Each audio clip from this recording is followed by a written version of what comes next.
tell me this. So I think it was in 2015 or so. I was at an event, and I think it was the Prime Minister of Iceland at that time. He was saying that our ice caps have melted, and now finally we are able to see the ground. So now we are inviting oil companies to come and dig so that they can collect oil. At that time, they used to call it sustainability. Now we're talking about climate change, we're talking about climate adaptation, climate resilience, climate mitigation. I mean, there are all these things that have happened. So can you help connect the dots in terms of what's been the story of that movement? And if I talk about the Prime Minister of Iceland at that time, at what time does he shift his point of view from what he was saying then, saying, let me try to get maximum returns from this change in weather or climate, to what is probably the popular point of view today? This movement, in a way, probably started in the early 90s. So I think by the 80s, it was very clear that there is something, very off about the weather patterns, right? I think by 80s, that trend was clear. The temperature increases are not normal.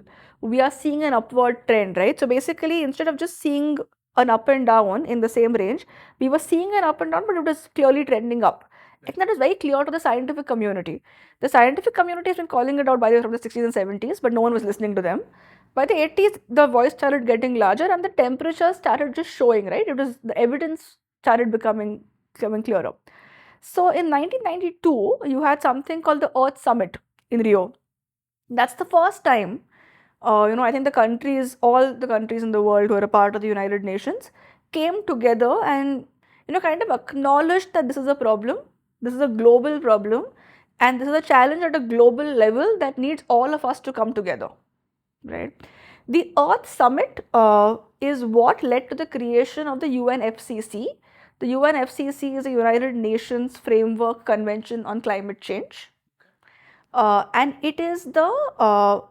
it's like the main body. It's a United Nations body. So it's an organization. It's an organization. A convention is an organization. Yeah, it's an organization. It's an organization that is within the United Nations umbrella, and it is the main body that is responsible for taking all actions to address climate change, right, within the United Nations. So the 92 Earth Summit is when the UNFCCC got formed, right? And so I think it's very clear that at that point, all these countries got together, formed this whole body. So they all acknowledged that this is a problem, right? So I think that we can say is definitely a point at which there was global acknowledgement that this is a problem, we got to do something about it, right? So the UNFCCC then started the COP. So COP is the Conference of Parties.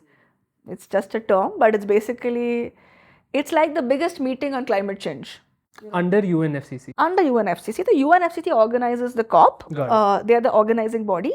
They did the first COP in 1995 in Germany. Post that, a COP happens every year. And then it's a serial order, COP 1, COP 2, COP 3, right? So last year we had COP 28. The COP is where all the nations, so all member parties of the United Nations come together. It's typically like a 2-week event. And that's where, a lot of the global policies, consensus, country-wise commitments get formed on what are we doing about climate change, right?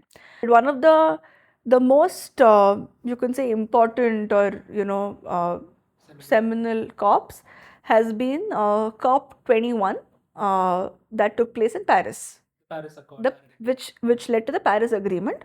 And the Paris Agreement is where all the countries set together, they committed to take actions to try and limit global warming to 1.5 or maximum 2 degrees C. So over years, of course, a lot has changed, right? We have come from in 92, which is acknowledged it's a problem and we should do something about it. Then there was the Kyoto Protocol that happened a couple of years later, where we said we need to take some targets, right? Every country needs to take a target. Then you finally had Paris, where there was a number given to it, right? We said, hey, now we all need to make plans to try and stay within the 1.5 to 2 degrees C. COP 28, by the way, was the first time that fossil fuels have been called out very clearly as something that we need to stop in order to, yeah. So it's a slow process. The COP is an extremely slow process because, by the way, the COP works by consensus. So COP doesn't work by majority. A resolution gets passed in the COP only if everyone agrees to it. So which is why it's a slow process. Which also, I guess, means that having something agreed is a big deal. Yeah. So getting something agreed in the COP is really a big deal.